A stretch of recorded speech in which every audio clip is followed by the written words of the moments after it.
것은 나타난 것으로 말미암아 된 것이 아니니라.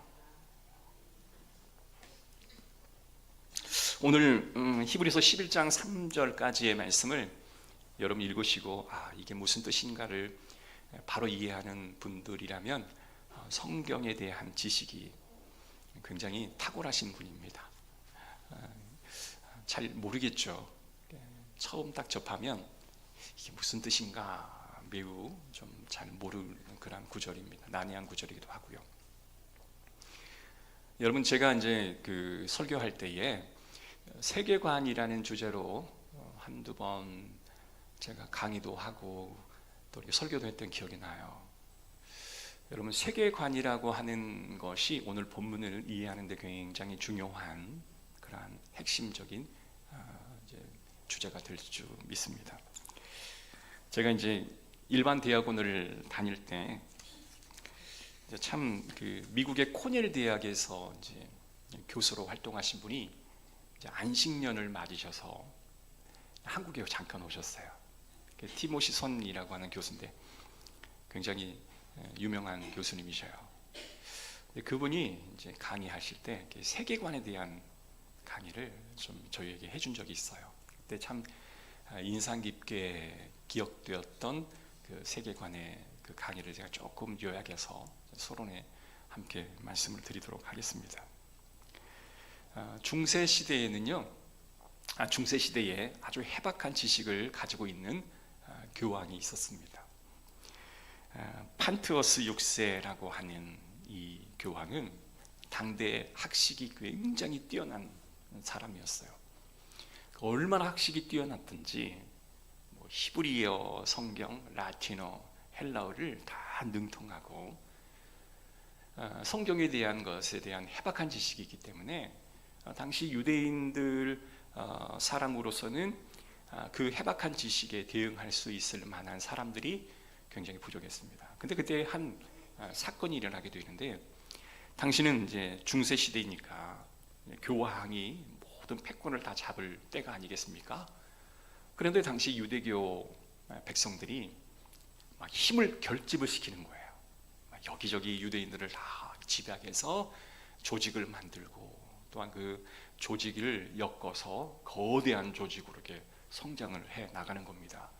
그래서 교황이 위기의식을 느꼈어요.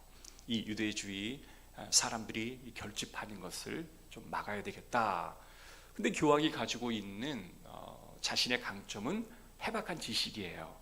그래서 당시 유대 지도자들을 교황청에 좀 이렇게 초청을 해서 한번 토론을 하자. 토론을 해서 그들을 지식적으로 완전히 눌러버리면, 그리고 그들을 쫓아낼 수 있다면 좋겠다 해서 토론을 열자라고 제안을 했습니다. 근데 당시 이 판트오스 6세의 지식을 잘 알고 있었던 유대교 지도자들은 한사코 거부하는 거예요. 나가면 패배할 것이 분명하기 때문에 나가지 않겠다라고 다 뒤로 손을 빼는 겁니다. 그래서 그 이제 모든 토론회가 이제 사라질 위기에 처했을 때 구두수 성공이었던 유대인 한 어르신이 용기를 내서 제가 가겠습니다 그러는 거예요. 그러니까 정말 대학식을 가지고 있는 교황과 히브리어 말만 할 줄 알고 글을 쓸 줄은 잘 모르고 헬라어나 라틴어나 또는 기타 모든 언어에 대해서 전문성이 없었던 그 구두수 성공과 서로 토론이 가능하겠습니까? 이건 당연한 거죠. 근데 교황이 그 구두수 성공을 앞에 딱 두고 무언으로 뭔가 토론회를 진행하기를 원했습니다. 왜냐하면 몇 가지 행동과 제스처를 통해서 어떤 의미를 전달하면 그 사람이 그 의미를 알아듣고 또 다른 제스처를 보내는 그런 형식으로 한번 진행을 해보자라고 생각을 했던 거예요. 그래서 이 교황이 하늘을 향하여 손가락을 딱 가리키는 거예요. 그랬더니 그 노인이 땅을 향하여 입술을 딱 깨문 채 이렇게 가리키는 겁니다. 두 번째는 교황이 세 손가락을 딱 이렇게 펼치는 거예요. 그랬더니 구두수 성공 할아버지는 한 손가락을 딱 이렇게 펼쳤습니다. 교황이 깜짝 놀랐어요. 그래서 주변의 많은 추기경들에게 빵과 포도주를 가져오게 해서 그것을 떼어서 먹습니다. 근데 유대인 이 할아버지는 속에 가지고 온 사과 하나를 딱 꺼내어서 그걸 먹었습니다. 교황이 매우 흡족해하면서 야, 대단한 학식자다라고 생각을 하고 그 토론장을 나왔습니다. 그리고 이 할아버지를 굉장히 우대하는 거예요. 그러니까 주변에 있는 많은 추기경들이 깜짝 놀란 거예요. 아니 도대체 토론장 안에서 무슨 일이 일어났기에 이렇게 교황이 이 할아버지를 우대하는가? 교황님, 도대체 무슨 토론을 하셨습니까? 라고 이야기를 하자 이 교황이 이렇게 말하는 거예요. 하늘을 딱 가르치면서 꺼져라 이놈아, 꺼져라 이놈아, 이렇게 이야기를 한 거예요. 이 할아버지가 기분 나쁘잖아요. 하늘을 가리키니까 입술을 꽉 깨물면서 난 여기에 남겠습니다 라고. 이 할아버지 강단 있네. 그래서 손가락을 세 개를 딱 가리키면서 삼위일체 하나님을 네가 아느냐. 그러니까 이 할아버지가 유일신 하나님은 한 분입니다 라고 이야기를 이해한 거예요. 세 번째는 주님께서는 우리에게 떡과 포도주로 우리를 위해 이제 주셨습니다 라고 하자 이 할아버지는 사과를 딱 꺼내요. 아담이 원죄를 범하지만 않았다면 이와 같은 떡과 포도주는 필요하지 않았을 텐데 라고 이 교황이 이해를 한 거예요. 야, 그래서 이 할아버지는 대단한 학식가다 라고 생각하고 그를 우대했던 겁니다. 이제 공동체로 돌아와서 이런 사실을 다 전해 들었던 유대인 랍비들이 아니 할아버지 도대체 무슨 토론을 이렇게 주고받으셨습니까? 라고 이야기를 하니까 제가 조금 실수했네요. 첫 번째 이 말이에요. 그러니까 죄송합니다. 제가 헷갈려서 첫 번째 했던 하늘을 가리키는 거는 이 교황이 거룩한 하나님은 하늘에 계십니다 라고 이야기하자 이 할아버지는 이 땅에도 있습니다 이렇게 받아들인 거예요. 제가 약간 좀 헷갈렸습니다. 죄송합니다. 자, 그리고 나서 할아버지에게 물어봤더니 꺼져라 이놈아, 그러니까 난 여기에 남겠습니다 라고 할아버지가 해석을 했고요. 세 가지 이 손가락을 딱 꺼내니까 야, 3일 안에 떠나라 라고 이해를 한 거예요. 아니에요, 나는 한 사람도 못 나갑니다 라고 할아버지는 대답을 한 겁니다. 마지막으로 우리 죄를 위해 피를 흘렸다. 유대인은 사과를 꺼내서 이제 사과를 꺼내어 먹지 않았습니까? 그러니까 아담이 원죄를 이거 헷갈렸다. 제가 말을 적어놓고 헷갈렸어요. 제가 조금 수정할게요.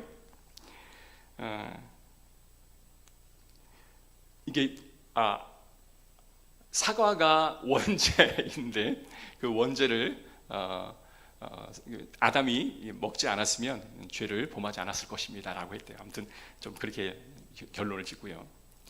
제가 왜 이런 말씀을 드리냐면 사람들마다 보는 세계관 때문에 모든 상황이 달라지는 거예요. 그러니까 이제 교황은 자기의 학식으로 이 할아버지의 행동을 해석을 했던 건데 또 이 할아버지는 자기의 가지고 있는 학식과 자기가 가지고 있는 어떤 경험으로 이 교황의 죄수주여를 해석을 한 거예요. 굉장히 큰 차이가 있죠.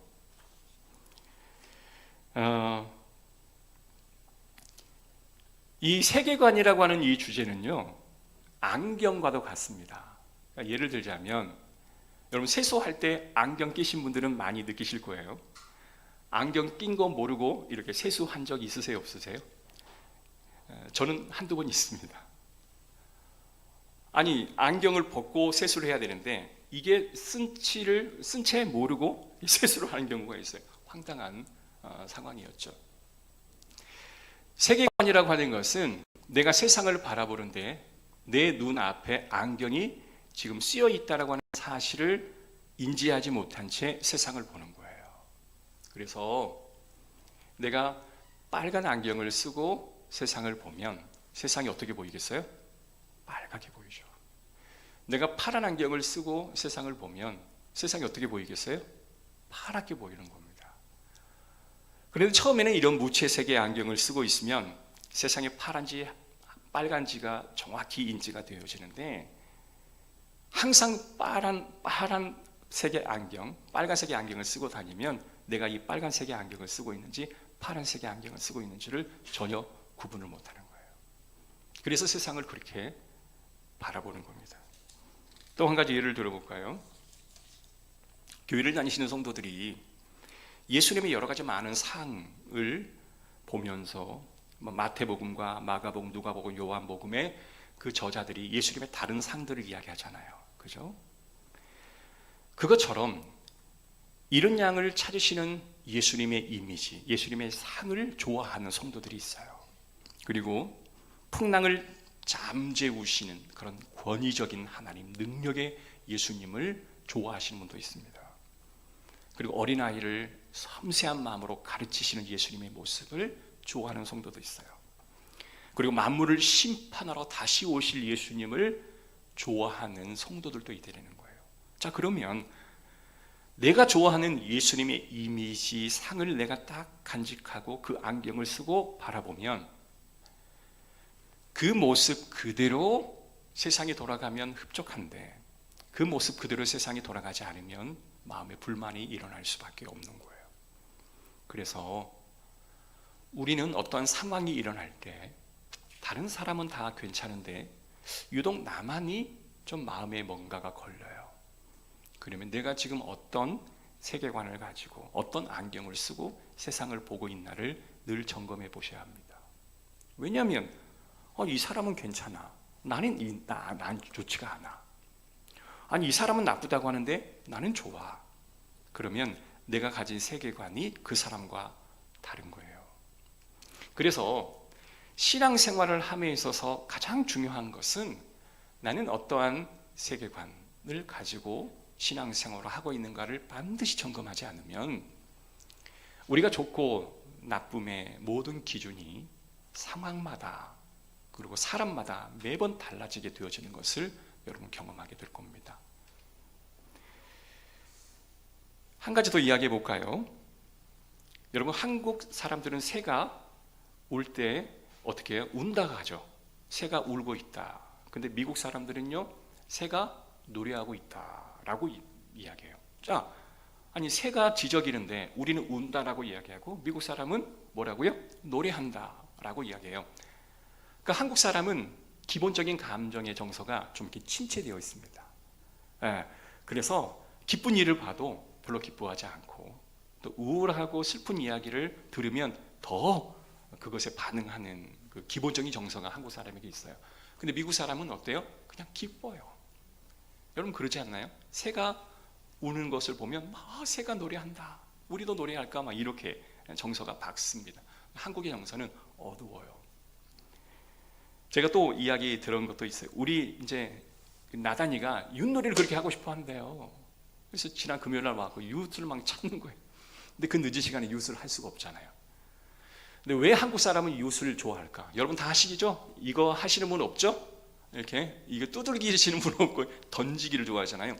윷은 이렇게 원판을 만들어 놓고 하나하나 지점을 이렇게 도우는데 운이에요, 운. 던질 때 도가 나올 수도 있고 개가 나올 수 있고 걸이 나올 수 있고 육과 모가 나올 수 있죠.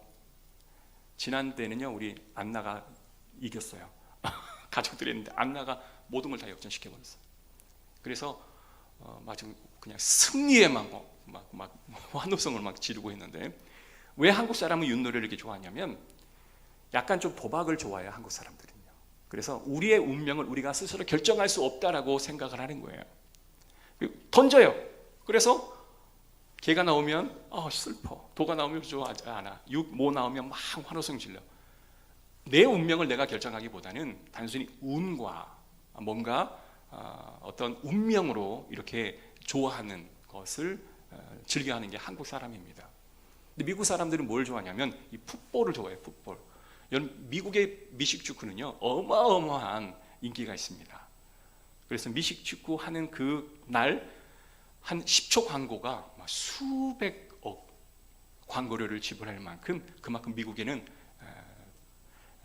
인기가 많죠. 근데 풋볼을 잘 보면 뒤로 던지죠. 그러나 무조건 앞으로 가는 거예요. 앞으로 가기 위해 살짝 뒤로 던지는 거예요. 그래서 미국은 그 땅덩어리를 계속해서 확장시켜서 지금 어디까지 먹으려고 그래요? 저기 그린란드. 와, 우리 집사님 학식이 대단하십니다. 그린란드까지 먹으려고 그래요. 그러니까 그 민족성은 그 땅 안에 만족하지 않고 계속해서 앞으로 나아가려고 하는 민족이 있습니다. 일본은 어때요? 일본은 스모잖아요. 스모는 뭐냐? 이렇게 큰 원을 지어놓고, 일본이 섬나라잖아요. 그래서 이 원 안에서 자꾸 밀어내서 떨어뜨리면 이기는 거죠. 그래서 일본도 자꾸 뭔가 원 안에 머물러 있으면 자꾸 밀어뜨려 다른 나라로 침략하려고 하는 기본적인 정서가 있습니다. 그러니 이러한 민족들이 가지고 있는 이 세계관이 그 나라의 운명을 결정하는 거예요. 맞죠? 마찬가지로 우리가 어떤 세계관을 가지고 있느냐에 따라서 우리의 미래의 일들도 상당히 많이 결정될 수 있다라는 거예요. 여러분, 우울한 것을 좋아하는 사람들은 우울증에 더 빠지겠어요? 아니면 아주 밝고 하는 사람도 우울증이 많이 빠지겠어요? 그러니까 어떤 슬픈 일과 우울한 일에 더 많이 반응한 사람들이 더 우울할 수 있다는 거예요. 사랑하는 성도 여러분, 제가 왜 이렇게 길게 이야기를 하냐면, 사회나 정치나 경제나 문화나 이 세계관이 어떠냐에 따라서 모든 것이 다 결정이 되어지는 거예요. 여러분, 뭐 정치를 좋아하는 사람, 문화를 좋아하는 사람, 경제를 좋아하는 사람, 다 이 세계관의 그 렌즈로 세상을 보기 때문에 이 세계관을 보는 방식을 우리가 정확하게 세워놓지 않으면 내 프레임대로 우리는 삶을 살아가게 되고, 그 프레임 안에서 우리는 삶을 고정적으로 살아가고 있기 때문에 우리 이 세계관이 뭔지를 곰곰이 생각해 봐야 돼요. 많은 사람이 이렇습니다. 나는 이쪽에도 치우치지 않고 저쪽에도 치우치지 않고 나는 중립이다. 절대로 그건 불가능합니다. 세계관에 있어서는 중립은 없어요. 이쪽이면 이쪽이고 저쪽이면 저쪽이지, 싫으면 싫고 좋으면 좋은 거지, 나는 중립입니다. 이 말은 자기 합리화이지 결코 성립될 수 없는 거예요. 여러분, 세계관, 관자가 한문으로 보면 볼관자인데요, 세상을 보는 거예요. 세상을 보는 거. 이 세계관이라는 이 글자를 처음 썼던 사람이 칸트입니다. 독일의 철학자 칸트예요. 이 사람은 어떤 식으로 이 세계관이라는 단어를 이렇게 정의를 했냐면, 사람이 어떤 사물을 보고 판단하고 분류하는 방식이라고 정의를 내렸어요. 그러니까 우리가 보는 것을 우리의 관점에 따라 분리하고 또한 조망한다라는 거예요. 한 걸음 더 나아가 봅시다.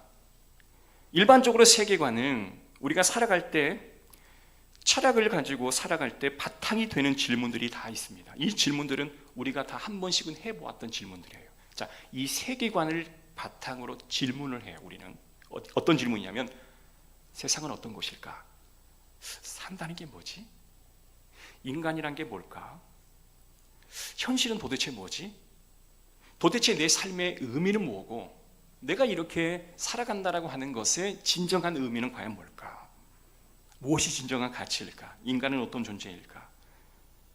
옳고 그름은 뭘까?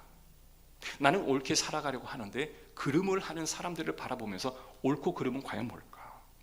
죽음은 과연 뭘까? 이러한 것들이 다 우리의 세계관의 기본으로 해서 터져나오는 질문일 수밖에 없는 거예요. 여러분, 이러한 질문 해보셨어요? 다 해보셨어요. 그런데 이 질문을 언제 하느냐? 내가 좋고 행복할 때 하는 것보다 내가 절망적이고 고통스럽고 어려울 때 우리의 가진 세계관의 이미지에 따라 이러한 질문들을 하게끔 되어 있어요. 먹고 사는 문제가 아무런 걱정이 없는 사람들은 이러한 세계관을 질문을 잘 하지는 않습니다. 그런데 막상 힘든 일이 일어나고 도무지 이 현실을 해석하기가 어려운 상황을 만나게 되면 이 근원적인 질문을 하게 되어 있어요. 사람과의 만남의 의미를 다시 한번 묻게 되고, 여행을 통해서, 책을 통해서, 영화를 통해서 자기 방식대로의 해답을 찾아서 우리는 그 길을 다시 가려고 노력합니다. 그래서 크고 작은 선택을 함에 있어서 우리가 가진 세계관으로 질문을 하고 그 질문을 책이나 영화나 모든 매체, 신앙인들은 말씀을 통해서 하겠죠. 이러한 것을 통해서 답을 찾고 또 다른 길을 내가 갈 것을 결정하는 거예요. 그래서 어떤 사람이 어느 하나의 결정을 했다라고 하는 그 기저에 깔려 있는 것은 그 사람의 세계관이고, 그 사람이 누구의 가르침을 받았고, 누구의 영향력을 받았고, 누구의 학식이나 누구의 강의나 누구의 설교를 들었는지를 영향을 받아서 그가 결정했다라고 우리는 이야기를 해야 돼요. 단순히 윷 던져서 그냥 나오는 대로, 뒤집어지는 대로 내 인생을 결정했다라고 하는 것은 거짓말이에요. 우리는 생각하는 존재이기 때문에 늘 고민하고 생각하다가 그 결정을 내리는 바탕에는 엄청난 많은 작업들을 무의식적으로 다 하고 있다라고 여러분들은 생각하셔야 돼요. 자, 그러면 신앙적인 것으로 우리가 들어가다 보면 우리는 수학적인 거나 과학적인 것으로 신의 존재를 증명할 수 있는가라는 질문을 해볼 수가 있어요. 많은 사람들 중에 이렇게 이야기하는 사람들이 있습니다. 나는 보이는 것만 믿어. 보이는 것만 믿어. 이렇게 이야기하신 분들이 있는데요. 아무리 너희가 하나님이 살아계시다 한다 할지라도 내가 하나님을 볼 수 없다면, 하나님을 손으로 만질 수 없다면 나는 믿지 않아 라고 이야기하신 분들이 분명히 있다는 겁니다.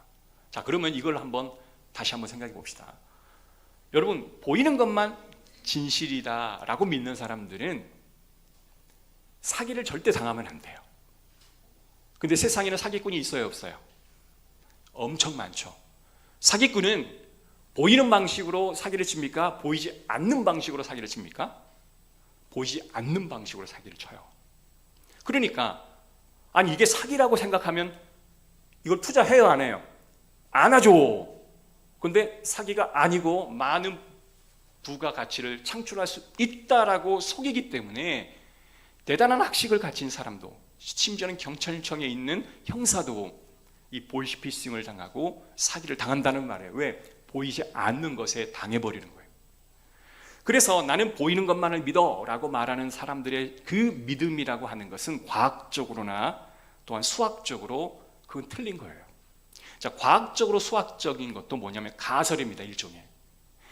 누가 피타고라스가 어떤 가설을 딱 정했어요. 그러면 그 가설을 반박할 그 어떤 가설이 나오지 않으면 그것이 정설처럼 여겨지는 거예요. 그러나 그것을 뒤집는 가설이 생기면 또 그 가설이 그 모든 세상의 학계를 움직이는 건데, 그것도 하나의 이건 진실이다라고 하는 믿음을 근거로 하는 가설이라는 거예요. 진실이 아닌 거예요.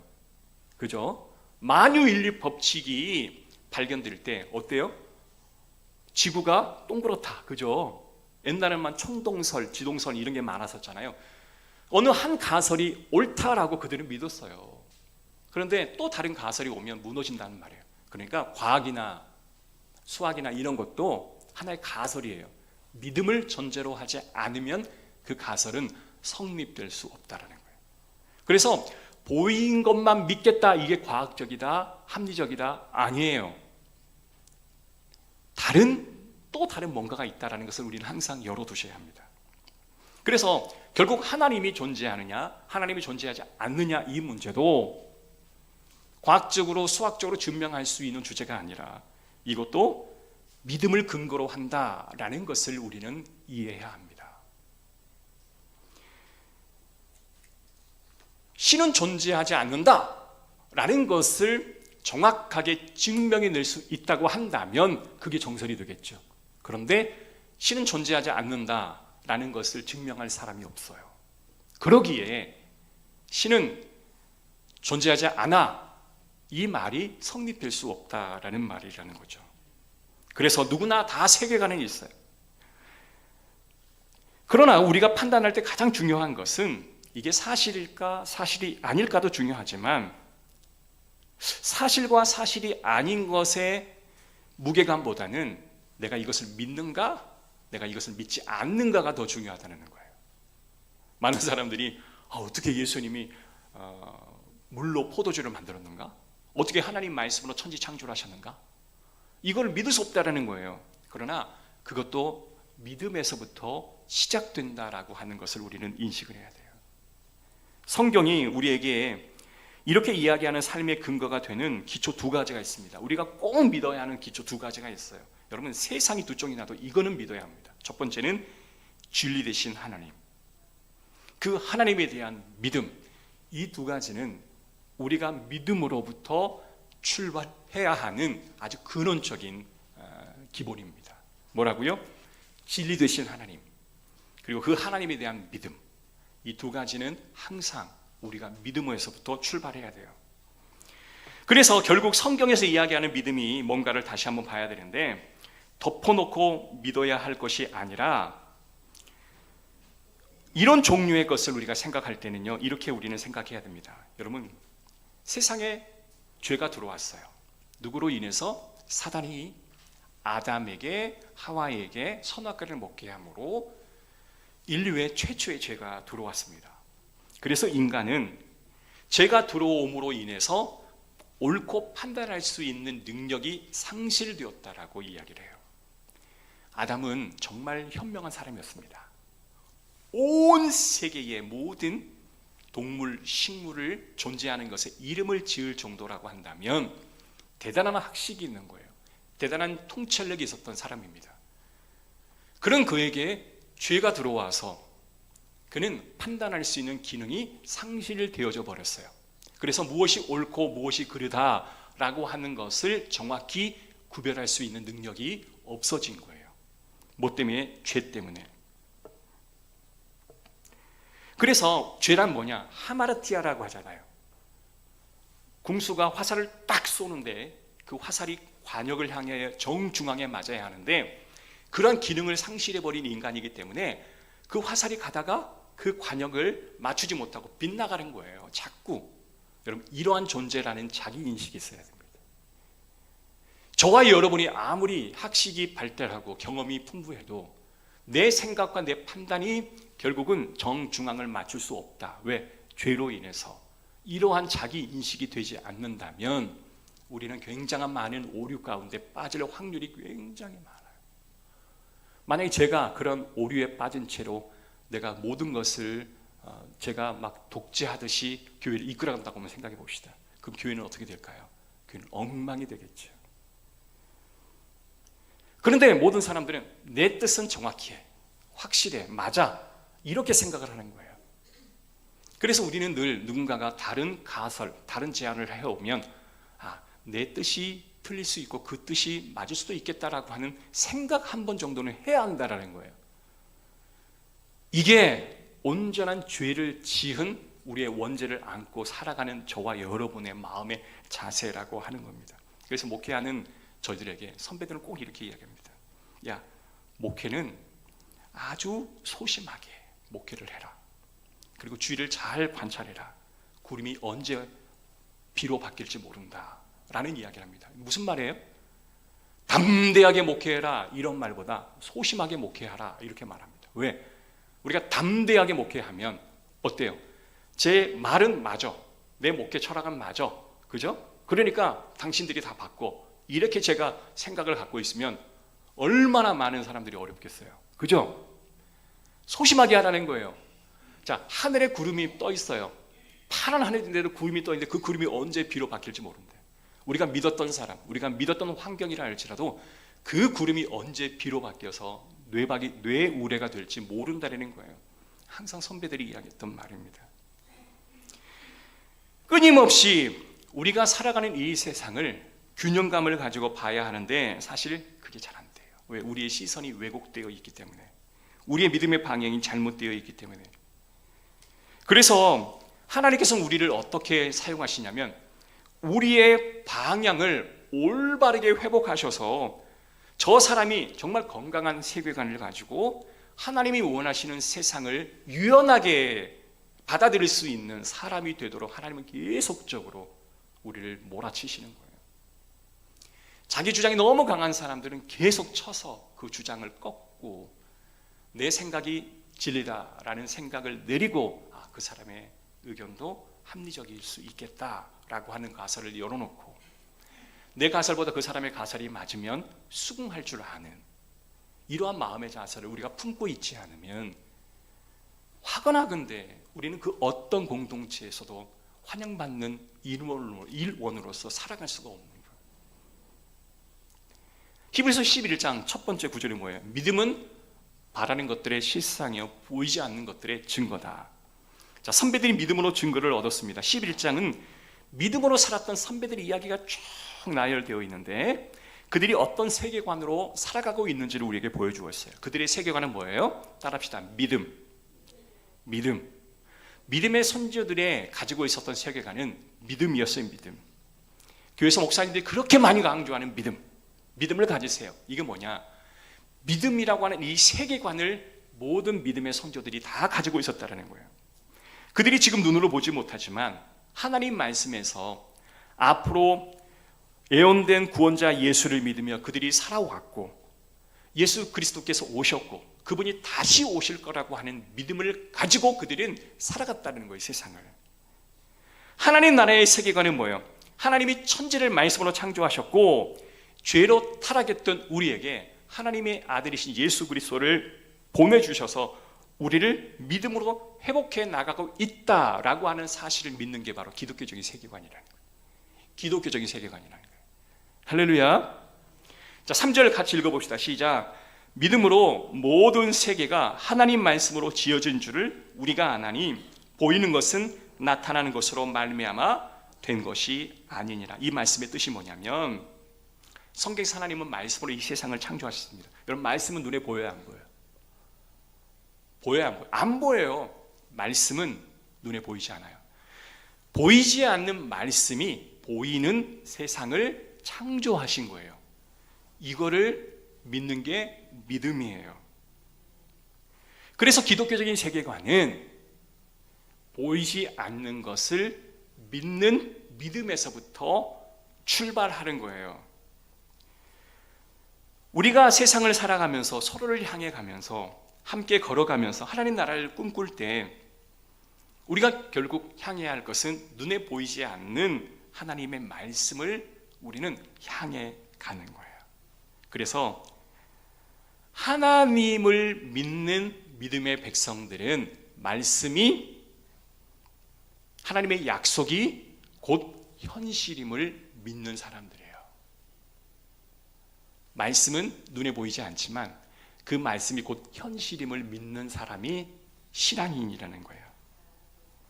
그래서 히브리서 11장 믿음의 선조들은요, 성경에 기록되어 있던 하나님의 말씀이 곧 현실이다라고 굳게 믿었던 사람이었기 때문에 그들은 순교도 할 수 있었고 그들은 하나님의 영광을 위해 자신의 모든 것을 다 드릴 수도 있었고 자신의 가장 소중한 것을 먼저 하나님 앞에 바쳐드릴 수 있는 그런 사람들이었다라는 것입니다.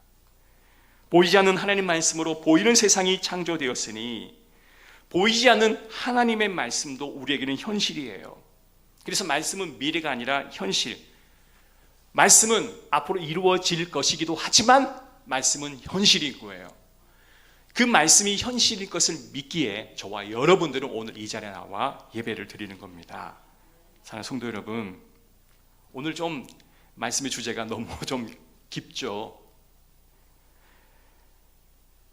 우리의 삶이 보이지 않지만 칠흑같이 어두워서 보이지 않지만 누군가가 어떻게 살아가실 거예요? 라고 질문하면 어떻게 살아가야 할지 잘 모르겠는데요? 라고 이야기할 수 있지만 제 나이가 이제 56이에요. 이제 몇 년 후면 이제 60이 돼요. 나 미치겠어요. 어르신들은 정말 죄송한 말씀이지만 제가 20대 때 30대 때 저희 이제 제자들이 지난번에 이제 수요일날 찾아와서 교제를 했는데 저의 젊음, 제가 30대 때 얼마나 열정적이었겠어요. 막 젊음을 막 쏟아붓고 열정을 막 쏟아붓고 교회가 어마어마하게 막 부흥하고 막 별의별 사역을 다 하는 그런 열정이 사실 지금 나이에도 가능하겠지만 그때 그 열정을 다시 찾을 수는 없어요. 그건 제가 솔직히 인정해요. 사람이 나이를 먹는다라고 하는 것은 젊을 때, 그죠? 우리 지훈이 청년 등은 무서울 게 없죠, 그죠? 뭐든 다 씹어먹고 뭐든 도전하면 다 이룰 수 있는 나이잖아요. 만약 그때 그 열정이 없다면 안 되는 거죠. 그런데 50이 되고 60이 되고 70이 되면 그때 그 열정을 다시 회복한다는 건 불가능해요. 사실은 그걸 현실로 인식하는 거죠. 그러면 우리의 삶이 20대 때나 30대 때나 그때 보았던 것과 지금과는 많은 차이가 있는 게 분명해요. 그죠? 내가 아무리 그렇게 나는 열정을 하겠다 해도 세상이 그걸 인정해 주질 않습니다. 60에 가까이 되면 세상은 그 사람을 퇴물 취급하지 그 사람을 막 엄청난 활동가로 여겨주지를 않아요. 직장에서 40 후반만 되면 다 명예퇴직시킵니다. 50대면은 다 다른 잡을 가져야 돼요. 이게 세상의 법칙이에요. 자, 그렇다고 한다면 어찌 보면 우리는 앞이 보이지 않는 이 상황 속에서도 말씀으로 세상을 창조하신 하나님이 현실이 되어서 오늘도 그 현실에 임하신 하나님을 믿고 앞으로도 임하실 하나님을 믿는다. 이게 바로 우리의 믿음이 되어야 하는 거예요. 그래서 나이가 어느 정도 차서 조금은 우리가 의기소침해질 수 있어도 항상 하나님께서 주신 그 새로운 공급으로 리프레시 되는 거예요. 내가 다시 힘을 얻고 다시 새로운 기운을 하나님의 말씀으로 공급받는 거예요. 왜? 말씀이 곧 현실이니까. 그래서 이 말씀이 곧 현실을 믿는 자들은 매번 하나님이 공급해 주시는 말씀으로 새로운 에너지를 막 얻어서 청년 같지는 않겠지만 그와 비슷하게 살아갈 수 있다라고 하는 것을 우리가 인정합시다. 아멘. 그런데 눈에 보이지 않는 세상을 바울 시대의 사람들은 인정하지 않았을까요? 아니에요. 그들도 인정했었습니다.